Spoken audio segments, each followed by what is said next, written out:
So this is a super short video on drive out Onion Creek, and when I was out in Moab, Utah this past fall in October. Was super curious to see what everything looked like after the flooding, and I was not disappointed with what this road used to look like.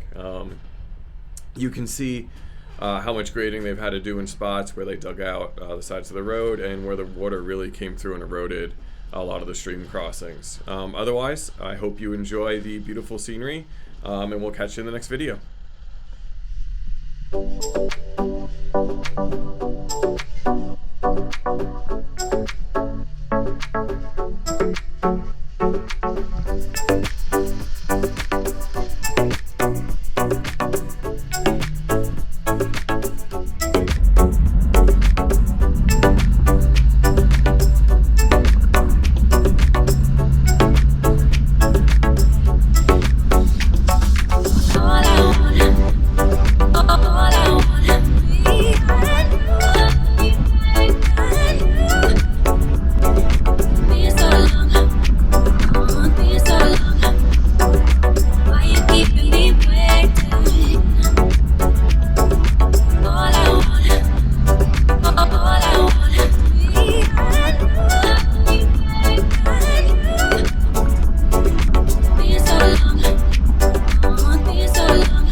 So, as you all saw, there was a grader at the end there. The rest of the road was, I'm not going to say closed. It wasn't officially closed, but they were doing a bunch of work, and obviously I couldn't get around the grader.